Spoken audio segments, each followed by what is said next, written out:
پاکستان اور پاکستان سے باہر بسنے والے تمام دوست احباب کو، چھوٹے بڑوں کو السلام علیکم۔ آج ہم اس ظلم کا ذکر کرنے جا رہے ہیں جو پاکستان ڈیموکریٹک موومنٹ کی تمام جمہوری جماعتوں نے اس وطن عزیز کے ساتھ کیا۔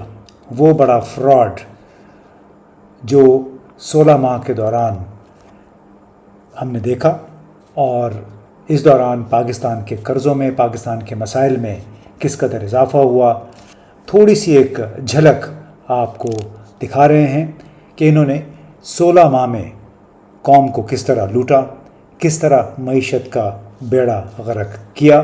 2022 اور 2023 کے 12 مہینوں کی کارکردگی کے حوالے سے اب وزارت خزانہ نے 1 جولائی کو ایک رپورٹ جاری کی، اور اس رپورٹ کا تعلق بنیادی طور پہ جولائی 2022 سے جون 2023 تک کے 12 مہینوں سے متعلق ہے۔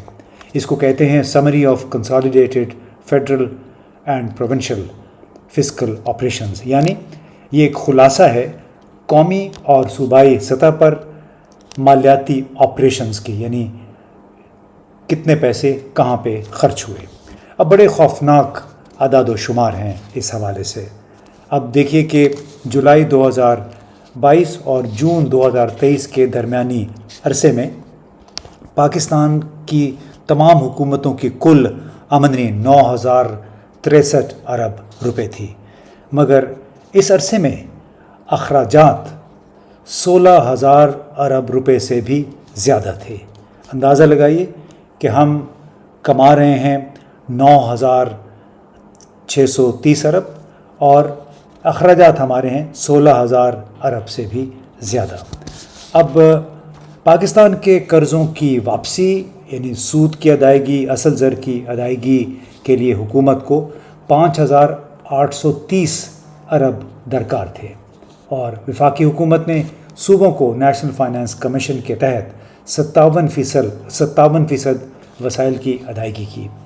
اس کے بعد وفاقی حکومت کو محض قرضوں کی واپسی کے لیے، یعنی ڈیٹ سروسنگ کے لیے 1,180 ارب روپے مزید قرض لینے پڑے۔ اس حوالے سے مزید تشویشناک بات کیا تھی کہ ہمارا یعنی پاکستان کا تمام تر دفاعی بجٹ 1,590 ارب روپے ہے۔ یہ تمام بجٹ قرضوں سے پورا کیا گیا۔ دوسرا اس کا خوفناک پہلو کیا ہے کہ صرف 1 سال میں قرضوں کی واپس ادائیگی کے بوجھ میں 45% اضافہ ہوا، یعنی 2023 میں قرضوں کی سروسنگ پر 5,831 ارب روپے خرچ ہوئے، جبکہ 2022 میں ڈیٹ سروسنگ کی کل مالیت 3,182 ارب تھی۔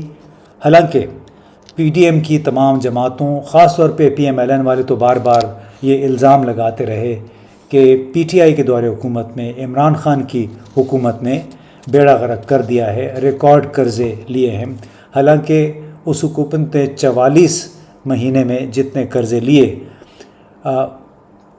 پی ڈی ایم کی حکومت نے صرف 16 مہینوں میں اس سے 45% زیادہ قرضے لے لیے۔ اور یہ سارے بالکل وہ رپورٹیں ہیں جو کہ وفاقی حکومت کی، وفاقی وزارت خزانہ کے اعداد و شمار کے بالکل عین مطابق ہے، ان کا یہ دعویٰ ہے۔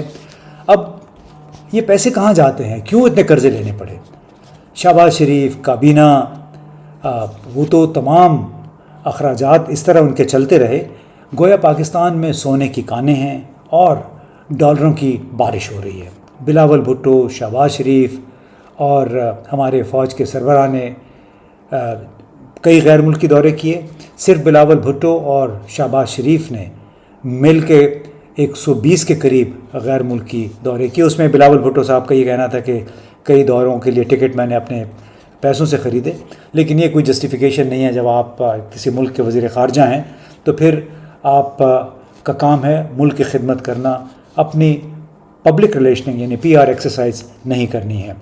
اندازہ لگائی کہ متحدہ عرب امارات کے ایک شہزادے کی وفات ہوئی تو 3 الگ الگ طیارے تعزیت کے لیے پاکستان سے گئے۔ شہباز شریف الگ طیارے میں گئے بطور وزیر اعظم، وزیر خارجہ بلاول زرداری اپنے طیارے میں گئے، وہ ایک الگ کہانی ہے، اور فوج کے سربراہ نے الگ سے جا کے تعزیت کی، یعنی خصوصی طیارے گئے صرف تعزیت کے لیے۔ اس کے علاوہ آپ نے سنا ہوگا کہ میڈیا کو صرف وہ جو ہمیں معلوم ہے اس وقت کہ 10 ارب روپے دیے گئے شہباز شریف اور اس کی حکومت کی تشہیر کے لیے، پھر ترقیاتی منصوبوں کے نام پہ 16 مہینوں میں کوئی 150 ارب روپے سے زائد کی نوازشیں کی گئیں، بنیادی طور پہ اپنے اتحادیوں میں ترقیاتی اسکیموں کے ناموں پر یہ پیسے خرچ کیے گئے۔ اب اس کا نتیجہ کیا ہے؟ نتیجہ یہ دیکھیں، آپ یہ تصویر دیکھ رہے ہوں گے، ٹویٹر پہ آئی تھی، میں نے کہا آپ سے شیئر کر لوں۔ یہ غریب لوگ ہیں، عورتیں ہیں، پانی کہیں سے بھر کے دور سے لا رہی ہیں۔ غربت کے مارے یہ لوگ یہ ان قرضوں کی قیمت بھی چکا رہے ہیں جو ہماری سیاسی اشرافیہ اپنے ووٹرز بڑھانے کے لیے، اپنی تشہیر کے لیے استعمال کرتے ہیں، اور یہ قرضے ہیں بنیادی طور پہ۔ پاکستان کی اپنی آمدنی، اپنے تلوں میں تیل ختم ہو چکا ہے۔ اب یہ وہ قیمت بھی غریب پاکستان کے ادا کر رہے ہیں جو 2013-2018 کے دوران قائم کیے گئے بجلی گھروں، اورنج لائن، میٹرو بسوں جیسے منصوبوں کے لیے حاصل کیے گئے۔ 2022-23 میں آپ کو معلوم ہے کہ اشتہار بازی، لیپ ٹاپ، ایسی کئی اسکیمیں، یہ سب ملا کے کوئی 15 سے 20 ارب روپے اس پہ خرچ کیے گئے، اور یہ سارا قرض کا پیسہ تھا۔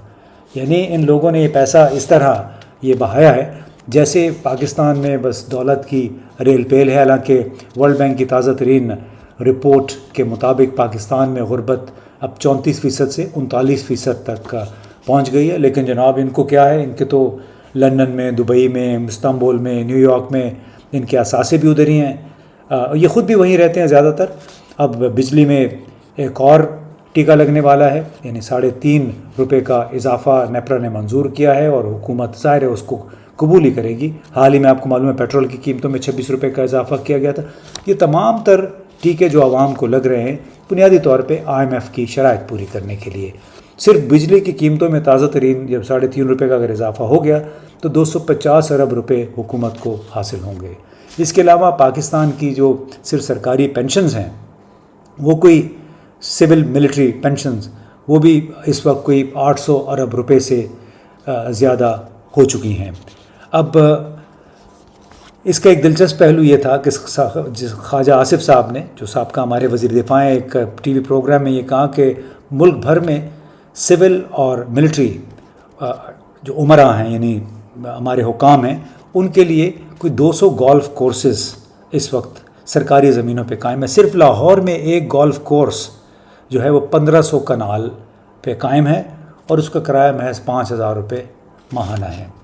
اب اسی بات کو سامنے رکھتے ہوئے ورلڈ بینک نے جو اپنی تازہ ترین رپورٹ ہے، اور اس سے پہلے کی رپورٹوں میں ایک تو کہا کہ غربت 39% تک ہو چکی ہے، اور 2021 کی ایک رپورٹ میں کہا گیا تھا کہ ٹیکس اور مختلف مراعات کی مد میں پاکستان کی اشرافیہ ہر سال کم از کم 17 ارب ڈالر سے بھی زیادہ کھا جاتی ہے۔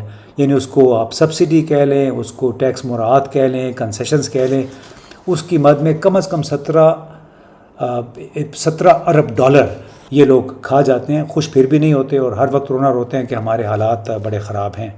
اب اس تمام تناظر میں آپ نے یہ IMF کی مینیجنگ ڈائریکٹر کا یہ بیان بھی دیکھا ہوگا، آپ یہ دیکھ لیجئے اسکرین پہ۔ To everybody in Pakistan, what we are asking in our program is please collect more taxes from the wealthy and please protect the poor people of Pakistan. I do believe that this is in line with what people in Pakistan would like to see for the country. IMF کی managing director کا بنیادی طور پہ یہ کہنا تھا کہ ہم نے پاکستان سے کبھی یہ مطالبہ نہیں کیا کہ آپ غریبوں پہ مزید ٹیکس لگائیں، بلکہ ہمارا مطالبہ یہ ہے کہ پاکستان میں عمراء پہ، اشرافیہ پہ ٹیکس زیادہ سے زیادہ کریں تاکہ آپ کے اخراجات اور آمدنی میں کچھ توازن پیدا ہو سکے۔ لیکن کیا ہماری اشرافیہ، ہمارے نواز شریف، زرداری صاحب، شہباز شریف، گیلانی صاحب، جتنے بھی یہ لوگ ہیں، اور بشمول ہمارے فوجی سربراہان کے، کیا وہ گورننس کے، مالیاتی گورننس کے اس فلاپ ماڈل، یعنی ورلڈ بینک نے اس ماڈل کو فلاپ کہا ہے، کیا وہ اس سے ہٹ کے سوچیں گے؟